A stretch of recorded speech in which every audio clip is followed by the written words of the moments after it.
Hello दोस्तों, कैसे हैं आप। मैं आपका होस्ट अंकुर कुमार चानी आज आपको लेके हूँ आपके अपने यूट्यूब चैनल वेब जंगपुर में।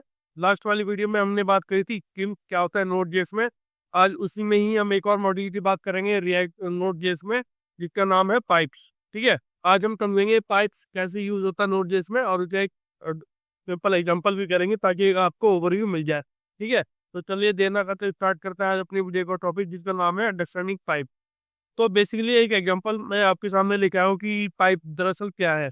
ठीक है, तो पाइप जैसे कि नाम आपको पता है कि पाइप जो होता है कि पाइप का बेसिकली जो मेन फंक्शन होता है वो क्या होता है। जैसे हमें अगर घरों में लगा हुआ होता है पाइप, तो उसका मेन पोजिशन क्या होता है, घर की जो हमारा वाटर है वो उसका वाटर ट्रांसपोर्टेशन क्या होता है कि एक जगह से दूसरी जगह होता है। ठीक है, मान लीजिए आपके पास आपके ग्राउंड फ्लोर है, फिर आपका फर्स्ट फ्लोर है, तो अगर नीचे ग्राउंड फ्लोर से फर्स्ट फ्लोर पे अगर आपको पानी भेजना है तो आप कैसे भेजोगे, with the help of pipe भेजोगे नहीं, क्योंकि पाइप ही क्या करता है, पाइप के वाटर एक एक स्ट्रीम से दूसरे इसमें जाता है। ठीक है, तो ये काम पाइप का होता है, और वो ठीक वैसा ही काम हम इसमें पाइप का आज देखने वाले हैं। तो जैसे कि आप देख सकते हैं सामने एक मैंने छोटा सा एग्जांपल आपके सामने लेके आया हूँ, जिसमें कि पाइप जो है वैसा ही पाइप है। और ये बस डिफरेंस इतना है कि वहाँ हमारा क्या होता है, हमारे घरों में जो पाइप होता है वो वाटर लेके जाता है, यहाँ क्या होता है, यहाँ स्ट्रीम्स ऑफ डेटा लेके जाता है। ठीक है, चंक्स ऑफ डेटा लेके जाता है।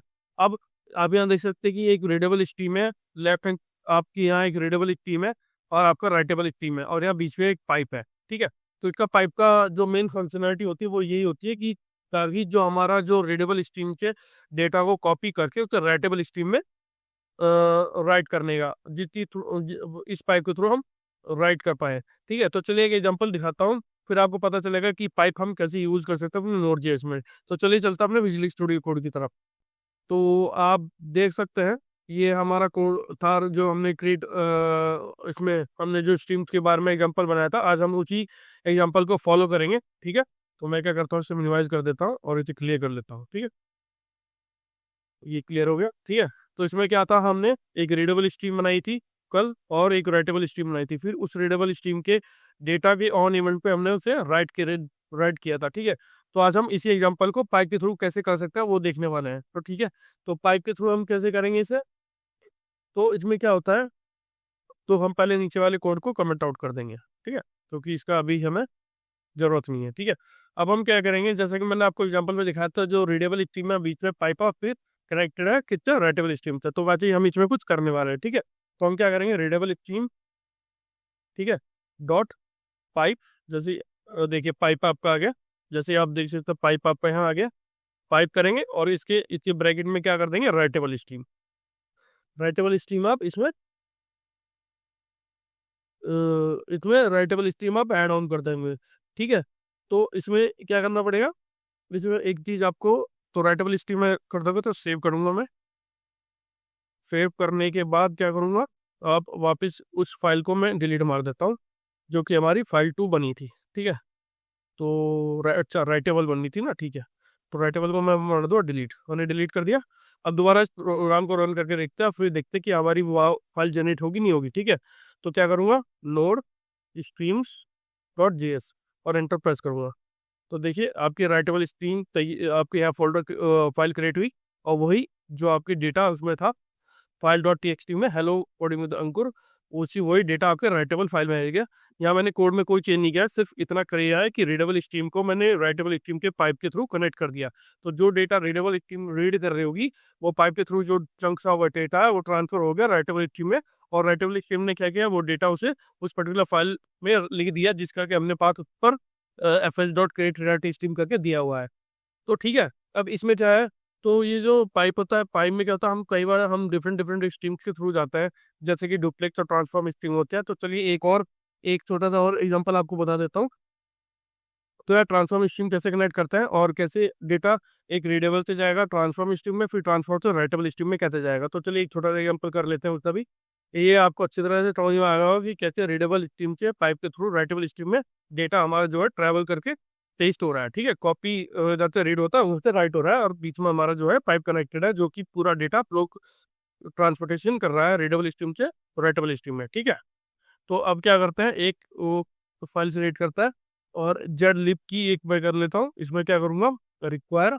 ठीक है, तो रिक्वायर में एक मॉड्यूल है, और इसमें क्या करूँगा, आपकी जेड जेड लिब आपकी जो डायरेक्टरी होगी वो हम यूज करेंगे, ठीक है।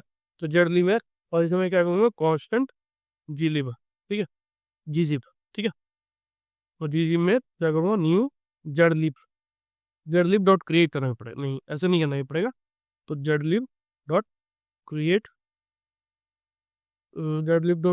जी जी जिप की हम, हाँ जी जिप ये आ गए, ये आ गए, ठीक है। तो जी जिप बेसिकली क्या होता है, कंप्रेशन करने का काम आता है, डेटा को कंप्रेस करता है, ठीक है। तो अब ये जी जिप को जो ट्रांसफॉर्मेशन स्कीम है उसे हम चेंज करेंगे इसमें, ठीक है। तो कैसे मैं इसे तो किसमें कैसे मैं लिखूंगा, तो ये क्या करूँगा, यहाँ सेव करूँगा, तो यहाँ वापस करूँगा, तो रीडेबल स्ट्रीम को पाइप से कनेक्ट करूँगा, ठीक है। रीडेबल स्ट्रीम डॉट पाइप लिया, और पाइप को मैं क्या करूँगा, जी जिप से कनेक्ट करूँगा, जो कि मैं ये ट्रांसफॉर्मेशन स्ट्रीम है।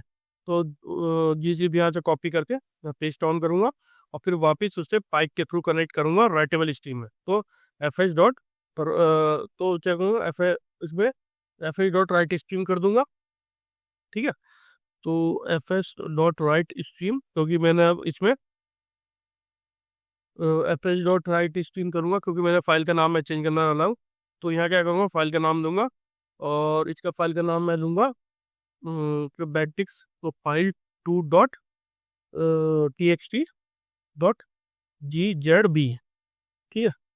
जी जेड दूंगा, ठीक है। और जी जेड है कंप्रेशन रेट, ठीक है। तो सेव करूंगा, और अब आप देखते हैं, चलिए रन करते हैं दोबारा से इस प्रोग्राम को। तो अभी तक क्या किया मैंने, जेड जी लाइब्रेरी बहुत उसके काम आते हैं, जिसमें उन्होंने डेटा को कंप्रेस करता है, और फिर वो रीडेबल के थ्रू मैंने पाइप किया है, रीडेबल स्ट्रीम पाइप कंप्रेस किया, अपनी रीडेबल स्ट्रीम को अपने पहले ट्रांसफॉर्म स्ट्रीम में कन्वर्ट किया पाइप के थ्रू, फिर कनेक्ट किया राइटेबल स्ट्रीम में, और फिर ये मेरी फाइल जनरेट होगी, ठीक है। तो चलिए रन करके देखता है हमें कैसा आउटपुट मिलता है, ठीक है। तो मैं लिखता हूँ नोड और streams dot G S, enter मारूंगा। तो आप ये देख सकते हैं आपकी फाइल एक क्रिएट हुई, ये देखिए ओपन एनीवे, ये फाइल क्रिएट नहीं हो, क्योंकि जी जो आपका डेटा वो कंप्रेस होकर आपकी फाइल में आ गया, ठीक है। अगर मैं ओपन एनीवे करूंगा तो मुझे बिल्ट इन एडिटर चाहिए होगा। तो चलिए बिल्ट इन एडिटर पे अगर हम क्लिक करते हैं, ठीक है, तो ये देखिए ये कुछ अलग फॉर्मेट है, ठीक है। वो यूटीएफ इनकोडिंग नहीं है शायद, इसलिए ऐसा है। तो इस तरह से आपको मेरा जो मेन मकसद था वो ये था कि कैसे पाइप को यूज कर सकता हम डिफरेंट डिफरेंट स्ट्रीम के लिए, ट्रांसपोर्टेशन अपना जो डेटा है रीडेबल से राइटेबल कैसे ट्रांसफर होता है पाइप के हेल्प से, वो मुझे बताना था। तो आई होप आपको ये वीडियो पसंद आया होगा कि कैसे हमने बिल्ट इन मॉड्यूल जो कि पाइप है, आज हमने उसकी बात करी। कल हम और एक बिल्ट इन मॉड्यूल की बात करेंगे। तो अगर आपको वीडियो अच्छी लगे तो प्लीज़ मेरे चैनल को लाइक कीजिए, सब्सक्राइब कीजिए। Thank you.